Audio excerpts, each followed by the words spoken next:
As you move east along the park, it's about just under 90 kilometers, you come to Halali Resort. Now, Halali is one of the most overlooked resorts in Etosha. And a lot of people say it's their least favorite. It's very centrally located in the park, right in the middle of the pan. So as you've got your back to Halali, the Etosha pan stretches out for 100 kilometers in front of you. Okaukuejo is this end, that end of the pan. Namutoni, which we're going to go to next, is this end of the pan. Halali is right in the middle. And all the water points are between Halali and either Namutoni or Okaukuejo.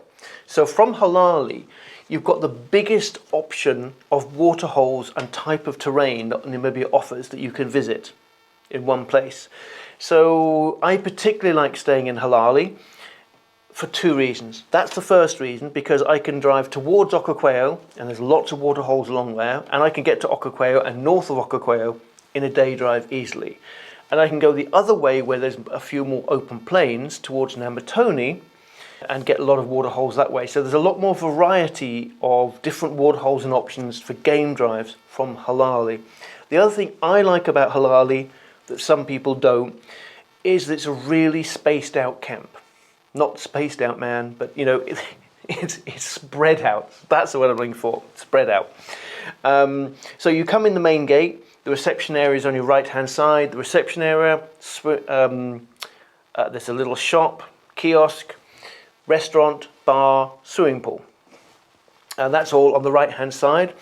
And then if you go, if you go turn left, that's where all the bush chalets are. And they're nicely spread out away from each other, dotted amongst mapani trees, and they're spread out on the left hand side. Then you've got the rooms are beyond the restaurant on that side. Then you've got a quadrangle of rooms, and then behind that you've got the camping site. So everything is quite well spread out. You don't have to go through one to get to the other like you do at Okaukuejo, and everything is nicely spread out. There is also a lit waterhole at Halali, the Moringa waterhole. Very beautiful. A lot of people also don't like it because it's not like a 2-minute access from any of the accommodation in the camp. Halali is built almost in a horseshoe around a little hill, and the waterhole is the other side of the hill. So from anywhere in the camp, actually the campsite has the shortest. You walk from the campsite around this hill inside the camp to a viewpoint that then looks down on the waterhole. So it means that you're probably, even from the campsite, you're at least a 10-minute walk from the waterhole. From some of the far bush chalets, you might be a 20-minute walk to the waterhole, although you can, if you want, drive your car from your bush chalets or the reception to the end of the camping area and then walk the last 7 to 10 minutes. And it's quite a rocky path up and down to get to the waterhole. But again, a really good waterhole for elephant. That is the best area for rhino in the entire park, right in the middle there.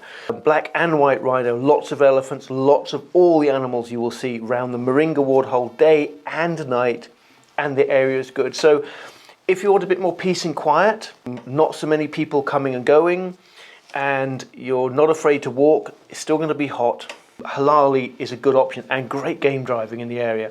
The other two downsides of Halali is that it's almost in the hottest area of the park. It's right in, pretty much the pan is right in the, not in the middle of the pan, but in front of the middle of the center of the pan. So it's one of the hottest areas of the park, and it's the driest area of the park.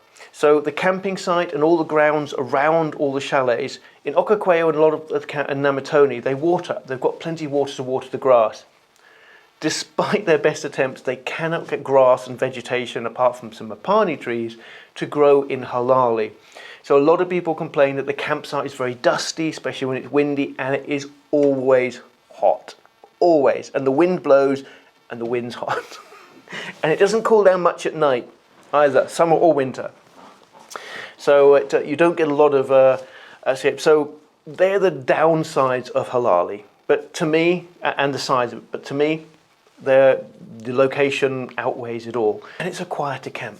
You know, often the other campsites get full, and Halali's got very few people in it. Of course, you can visit Halali as a day visit, because very popular from Okaukuejo and Namutoni is you get up in the morning, go for your game drive, and slowly game drive your way towards Halali, where you're allowed to use the facilities as a day visitor. You don't pay. You can go in, you can use the restaurant, the bar, the swimming pool during the heat of the day. Then you game drive your way back to your accommodation. And of course, if you're staying at Halali, you do the opposite. You do a game drive to Okaukuejo, use their facilities, or Namutoni, use their facilities, and then game drive back your way back to Halali for the evening.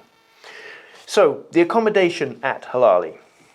We've sort of mentioned them all, but I'll quickly go through them. You've got the chalets. Now, there's family chalets and bush chalets. Again, all aircon, comfy beds, a little sitting area, a fridge, kettle. Another thing, with some of the Halali chalets have a braai area, but not all of them. So you have to be a bit selective on that one. So you can braai. So not self-catering, but there is a space you can braai. Have the parking area right outside, nicely spaced out, and there's 2 and 4 sleepers. So some with 1 bedroom, some with 2 bedroom. Then moving on to the rooms are very much like their converted Ranger rooms again, like they are at Okaukuejo. They're not that big, they're not that small. They've got a bed in them, they're still equipped all the same. Aircon, comfy bed, good sheets, linen, your own bathroom and shower, a kettle, and tea and coffee. You can't park outside each room. Again, you park outside and the rooms are in a horseshoe with a nice little open area in between which you can sit. No place where you can braai. But again, nice and quiet, nice and well equipped. Then you've got the camping site, which is behind there. Shared ablutions. Each campsite, almost every campsite has its own table and chairs, a concrete table and chairs, a light, electricity point, and water taps are shared between 2 or 3 campsites, because water is very scarce in that area. Then you've got the shared ablutions. I think there's 3 ablution blocks. But bear in mind that the camping site can be quite dusty and windy. So just be prepared for that. So yeah, so that's the 3 types of accommodation at Halali Camp. And as I mentioned before, there is a restaurant, there's a bar, there's a shop, there's a lovely big swimming pool there. And you've got the waterhole, which you can look at again, illuminated at night. We'll see a lot of animals there. So that's Halali. So we're getting through Etosha.